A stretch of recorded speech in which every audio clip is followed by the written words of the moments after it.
Everybody has a story. What's yours? Hi everyone, this is Marian and you're listening to Entrepreneur Behind Closed Doors podcast, where I interview entrepreneurs that made an impact and have a story to share with the world. Welcome everyone, my name is Marian. Today I got an amazing guest. His name is James Furman. James, welcome. Thanks a lot for joining us today.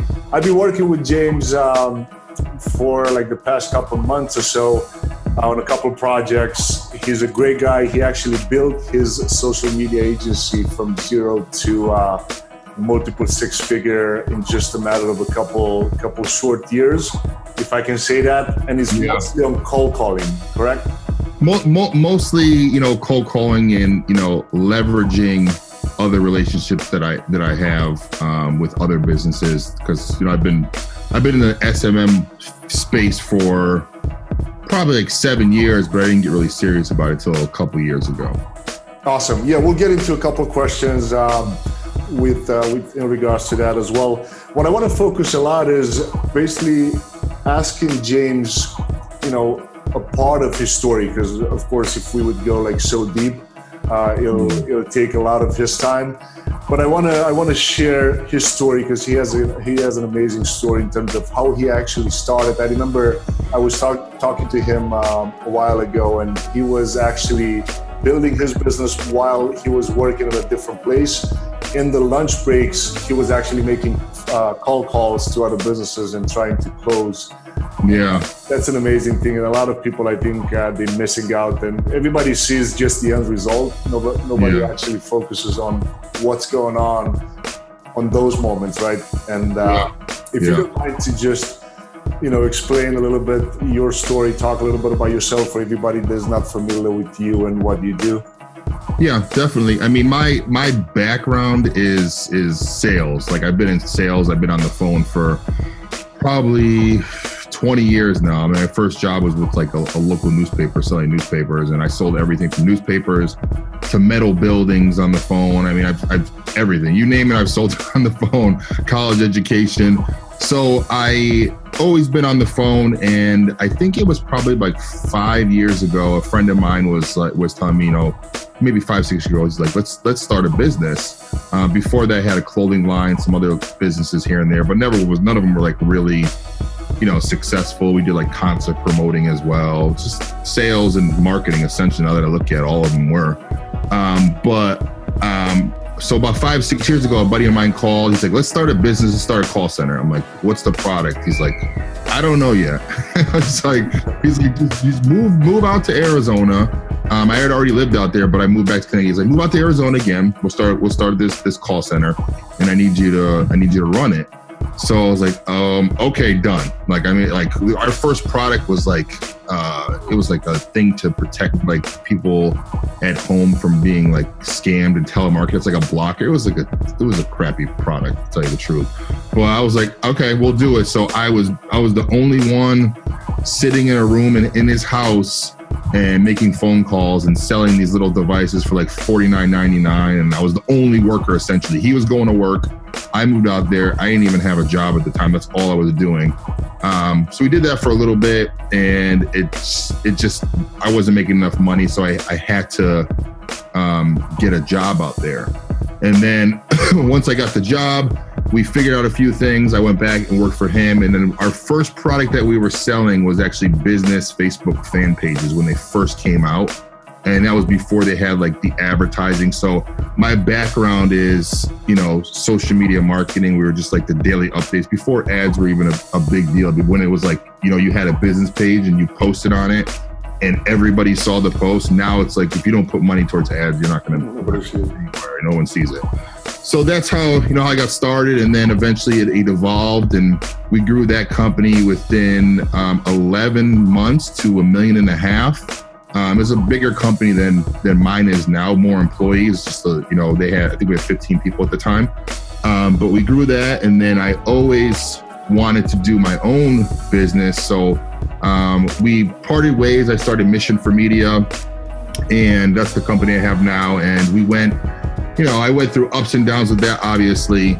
And I started, I think, like we were saying before, I was making calls when I was working in Connecticut. I moved back to Connecticut, and I was making calls on my break to call businesses and taking longer lunches and going to close them. And I think I don't want to go into too many other questions, but I think I'm like streaming them all together. But I literally went, I made the cold calls. I told my boss, which was really cool. He's like, I could tell you're not gonna be working here forever. He just saw it in me. It was just, like a temporary thing.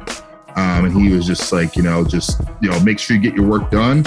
And so I would go make cold calls in the office, and I would go on appointments, take longer lunches, come back. He was really lenient with me. And then I built it up to where I think I was only making like $5,000 or $6,000 a month total at that job on a good month, like after taxes and everything. That's what I was bringing home. So I quit my job, and I remember the number because I had it written down on the pad. I was making $2,950 when I quit my job after building up, I think it was 6 clients or something, 4. I don't remember the exact amount, but I was making $2,950 when I quit my job.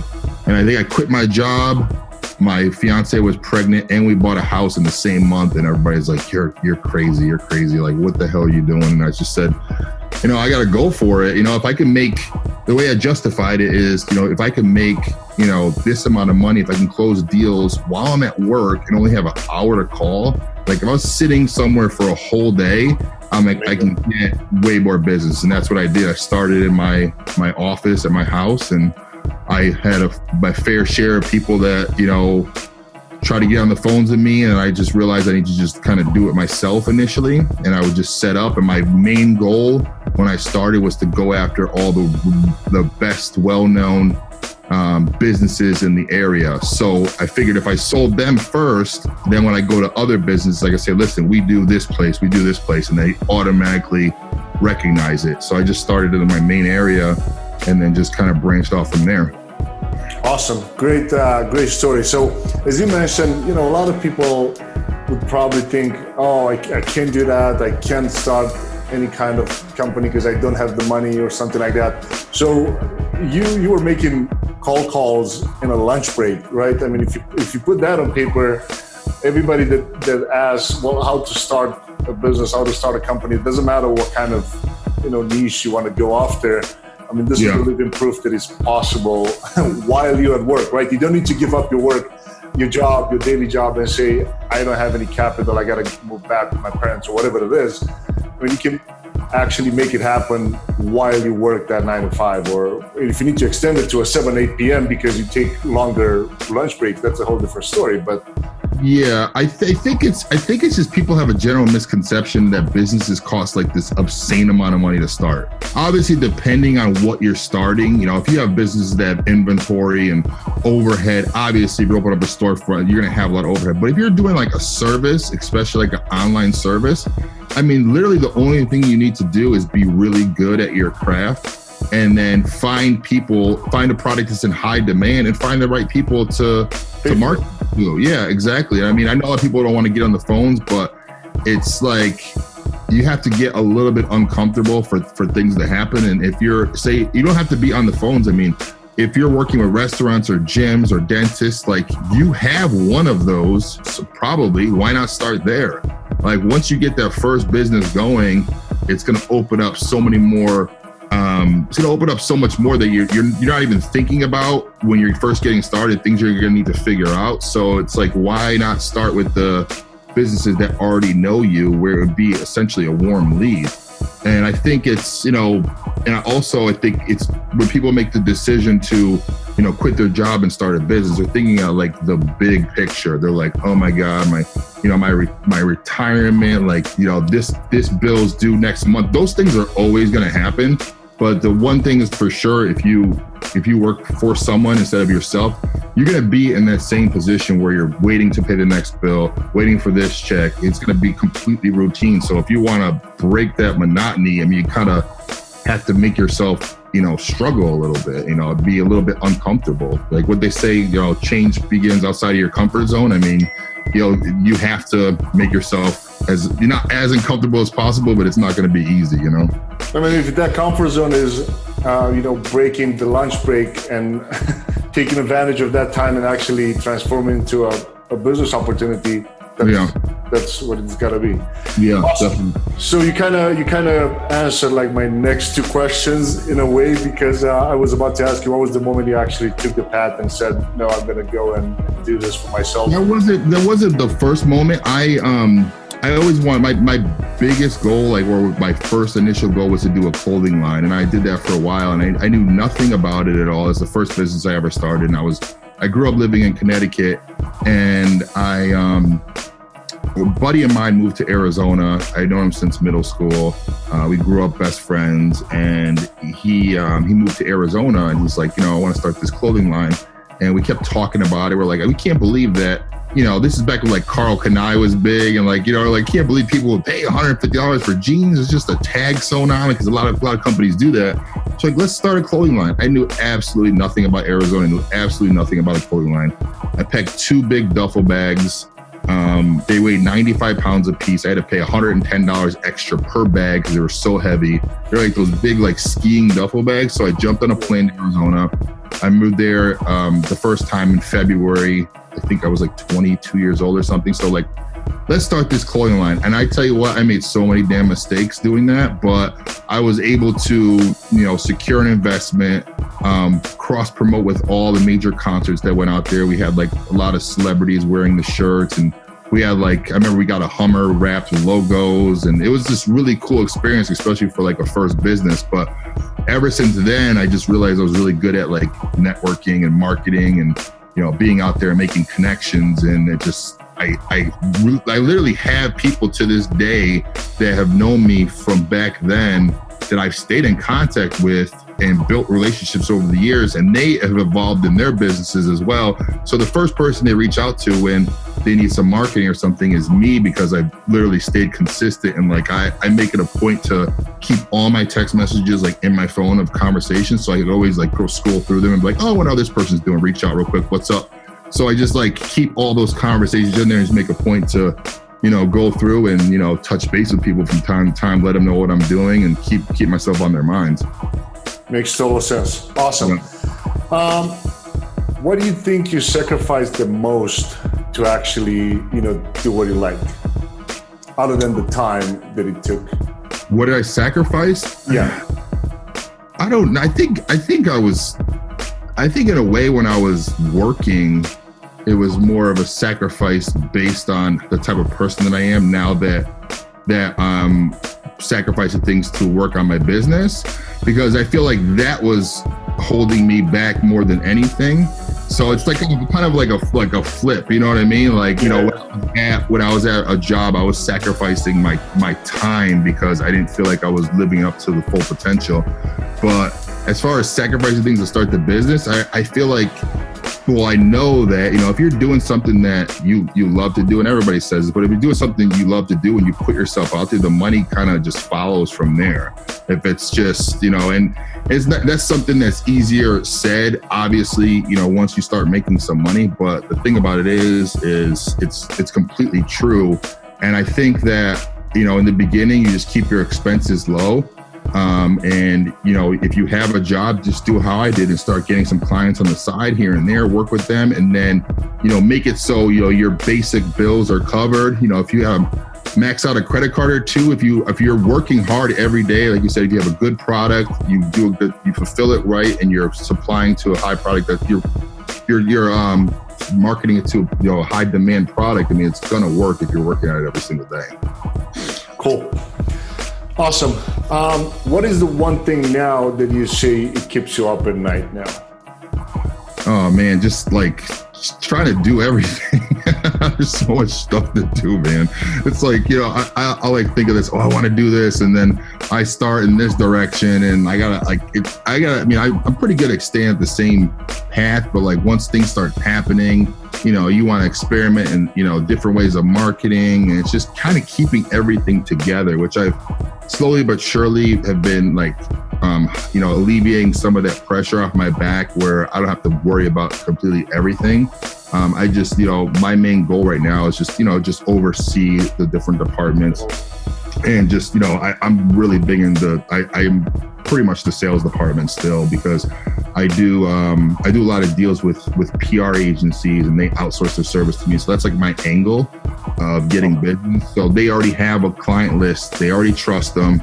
And I just, I approach them and, give them some results. So instead of me doing, I won't do a trial with a client. I don't believe in it. I just feel like I could sell them if they build the value.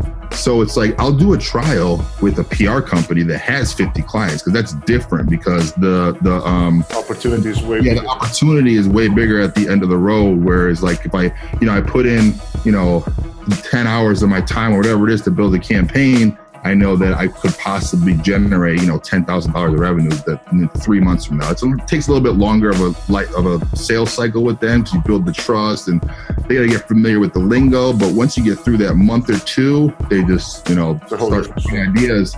And the good thing about it is they really, really know how to market, grassroots through publications. So when they understand the social media spin of it, they have presented campaigns to me that I never even thought about before. I'm like, wow, that's a really great idea. So, it opens my eyes up a little bit more to different opportunities as well. Awesome. What is good thing that you mentioned that now? So, how does a typical day look to you? Like in terms of how do you structure your prospecting calls? How do you structure your, your day-to-day operations, like overseeing the whole business? How do I structure them, or how do they go? That's two different things, man. Yeah, like just your day, like your day in general, for example.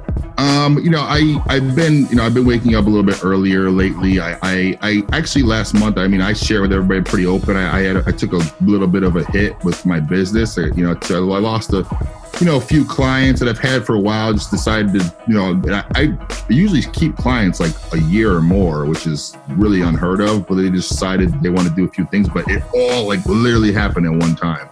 So I lost business last month. So this month I was like, you know what? I need to just get up earlier. I need to get more hours than me in the day. So I'll be waking up at like 5:45, going to working out, get back home. And I usually do all my emails and kind of, actually I'm always scheduling things throughout the week, but I'll work out, I'll come home, I'll do my emailing, and then I usually schedule all my phone calls for the afternoon, because a lot of people that I deal with are on the West Coast as well. So there'd be like, and then, the rest of the day is just, following up with people. Maybe lately I haven't been having to make as many cold calls as I usually do. I've been just dealing with business coming my way, which is great. I remember when that first day shifted, where that time period shifted, when it went from me please work with me to, having inquiries. And I was like, man, I must have did something right. It's like it tips over at a certain point and you're like, oh, I like this, So my day is just more about just keeping everything organized. And, I do a lot of, proposals, but, I know some people don't believe in proposals, but I do. I think it builds a lot of value. And I think it's important for us to, just cater to other business owners' needs. People need to see something tangible on paper that they can reflect. And if you're doing exactly what you said you're going to do on that paper, they have a blueprint in front of them, because they don't know what we're doing. It's like once we start, they're like, what? They can't see it. They're like, what? You're not doing anything. I don't see anything on this end. But if they see a blueprint of what's going on, it's easier for them to follow. They don't think you're screwing them over, so to speak. Makes total sense. Yeah. Now, you kind of breaking the habit into a couple things, right? You say, a lot of people say, well, I don't believe in proposals. You actually proved them wrong. A lot of people say, I don't think cold calling is still working. You actually proved them wrong, because obviously it did work for you and it still works. Yeah. Do you want to dive deep a little bit into the cold calling and talk a little bit about why people are still getting it wrong, or at least that's what I understand, because obviously it works well for you. Why do you think it works so well for you, but it works it doesn't work almost at all for other people? Well, I think I think the first thing is the mindset. It's like, if you're scared to call somebody, they're gonna feel that. They're gonna sense that, it's the mindset. Some people, I'm not gonna say every single person is hold on a second. I'm not saying every single person is, capable of making, cold calls, because there's some people that just aren't capable of doing it. They're not that type of personality.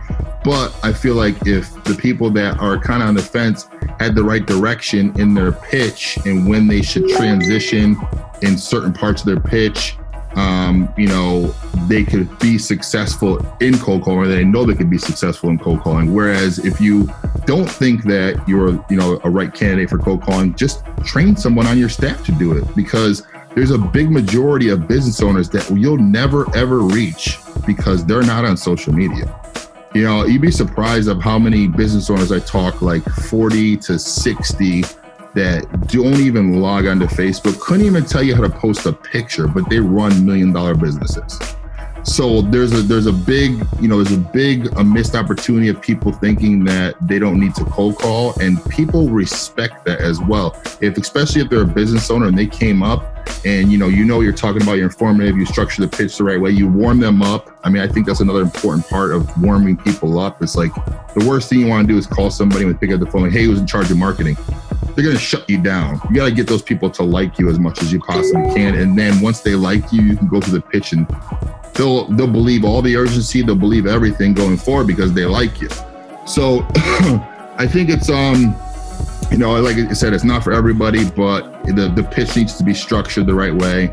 You need to know what to say. There's steps in it, and it becomes an art at a certain point where you're like, before somebody even says something out of their mouth, you know exactly what you're going to say. So that's how it has to come down to it.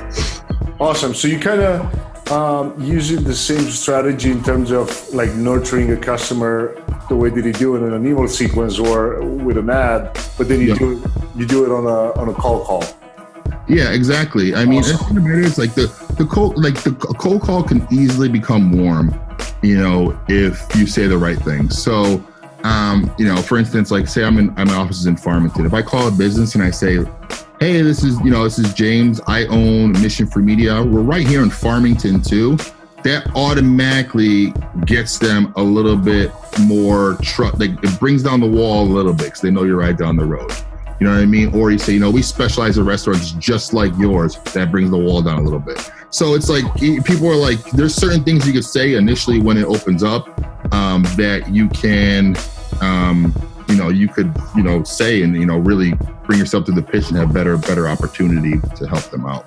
Cool. That's interesting, actually. It's really good to know. As a matter of fact, I know I haven't asked you yet, but you do have a course regarding live cold calls, right? Yeah, it's going to be a course. It's going to be for, cold calling. It's going to be exactly what to say, how to structure your pitch, how I prospect, how I follow up with people, emails I send to follow people once I talk to them, what to say if they tell you they want the price, what to say if they say they want the email, proposal, like all those rebuttals and everything. It's geared towards, digital marketers, but the steps would apply for any industry. Obviously, I'll provide the blueprint and help you write the script, but, there's certain pieces in it that you'd have to change if you're in different industries. And then the second part of that course is going to be restaurant lead gen mastery course, because I do a lot of restaurants, and I think the number one thing with restaurants is people are like, I don't know how to track it. So we came up with a way that we could track it, and we came up with a way to show our customers really great return on investment. We've done like upwards of 14 to 1 in the first month of return on investment. We generated like almost 2,000 leads on a couple $100. So, and we have I have like all my, I'm like burping at the same time. I have like all the campaigns that I ran that I'm going to kind of share with everybody within that course as well. But the number one goal of the course is to know that, if you don't have money for ad spend, or if your ads aren't converting, because let's be honest, they don't always convert. You can do a lot of testing. And you can spend a lot of time testing, or you could, train someone on your staff to be really great at cold calling, or be really great at cold calling yourself. So, if you need to generate business, you could spend 3-4 hours a day. And by the end of the week, I guarantee you, if you work hard enough, you can close some business. Awesome. Can people already see? Can they get access to the course? Do you have it's already live? Yeah, the course actually starts. The first kickoff call is going to be tomorrow, but it's all going to be, obviously they could access the course anytime. We're doing it live, but the course will still be available once it's done. We're going to open it up to some more people, but I will. So I just want to mention tomorrow being August 10th, because depending, what time everybody's. Yeah, tomorrow's August 10th. So let me see. I'll get you the link so you guys can drop it in there. So we'll put it in the description. If you don't have it available now, Okay. we can definitely put it in the description at the end so people can take a look at it and join. Yeah. And also all James' information, like his email or the website and everything for his agency, will be able to reach out to him directly in the description of this episode. Yeah. Now, Yeah. I'm just gonna switch a little bit the question towards the advice that you would give someone, let's say if it's a millennial audience, for someone that wants to open a business right now and they have like zero cash to start. Yeah. First, let's say first 3 things that you would recommend them to jump into. Obviously, find the product or service that they want to fulfill for their business, or the type of business that they want. If they don't have a lot of money to get started, I would recommend they don't start with a business that requires tons of capital to get started, or just work within that field at some capacity where you're still around your goal or your the type of business that you want to in the same industry, I should say. So that'd be the advice. I would say, obviously pick a business. What was the second part of the question? No, just to give three tips for. Okay. Yeah. And then, just get started. People think that getting started is like this huge task where they have to open the doors of their business, like their business is ready for transactions. There's so much stuff that you have to think about. And before you get to that point of being able to actually ready to work with clients, so plan it out as much as you possibly can. Research it. Find out what other people are doing. There's YouTube, for God's sakes. You can go on YouTube and literally find out anything you want if you wanted to. So I would say someone that's kind of struggling with, just getting started and really making the shift, pick something that they want to work with. Just start with 1 hour a day. Make a dedication, or make a commitment to yourself that for Monday through Friday, not even the weekends, just do Monday through Friday. You're going to do an hour a day for a week.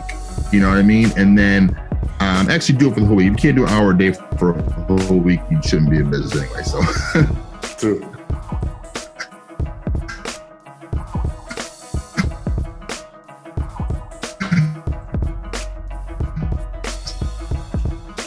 So do an hour a day for a week. And what you'll notice is that second week that you start working, you're gonna know so much difficulties here, people. I think Yeah, you there? Yeah, I think I lost you for just 2 seconds.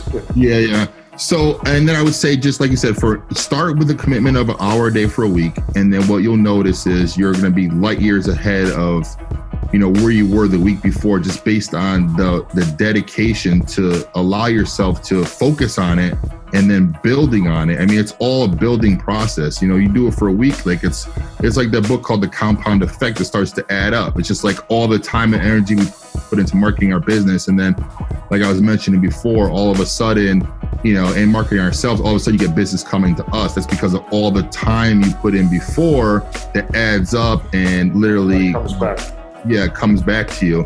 And it's just like, it works with anything. Like when I started, my first client was I was getting like $200 a month. And then I progressively got a better product, a better service, added this on, get better in this. And now I can charge $2,500 to $5,000 a month for a client. So that's the difference. It's, you just have to start and build on it. And just the third one would be patient. It's not going to be easy. And it's not supposed to be easy. If it was easy, Yeah, everybody would be rich, and the cool thing would be if everyone was doing it, the cool thing to do would be poor. Believe me, because everyone would be rich, and then everybody would be like, "What do you do to be poor?"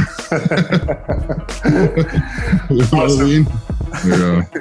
Great stuff. I love the fact that you kind of gave strategic things for people that actually can follow. Mentors. Last two questions. Do you have any mentors, and how did you reach out to them? And then, of course, how would you recommend other people reach out to mentors if they want to? As far as coaches, you mean? Yeah, either coaches or like mentors. If it's an online mentor, whatever. I don't particularly have like a mentor currently, but I get a lot of. I help myself in a way. I think I'm, in a way, I'm like mentoring myself by helping other people. I don't know if that makes sense. Like, a lot of people, ask me for advice to what I could do, and it just like simple decisions that I wish that I had someone to ask. Like 10 years ago, if I had someone, like myself that was already in through business, that was willing to answer questions, I felt like they weren't anywhere to be found.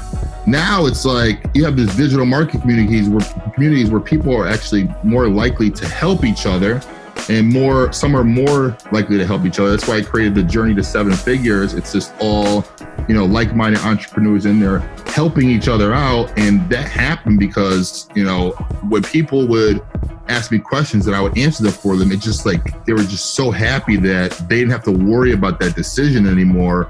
And me helping them I got a lot of gratification out of that. So I just want to share that more with people. So we have the Journey to 7 Figures group on Facebook, and we're starting to do some more ads to push it. So I really want to grow that group to thousands of people, and we're already getting there pretty fast. Awesome. So everybody can join the group. I want to, a couple of things I would like to have for people in the group. I would like to, you don't have to have like this established business, but I would just prefer that they have a marketing skill set. You know what I mean? Just have a marketing skill set, have something that you could bring to the table, Yeah, makes sense. Yeah. So it's not like you're going in there like, just asking all the time. I set up a Facebook page. Like there's things for Google and there's things for Journey to 7 Figures. Like make the difference there.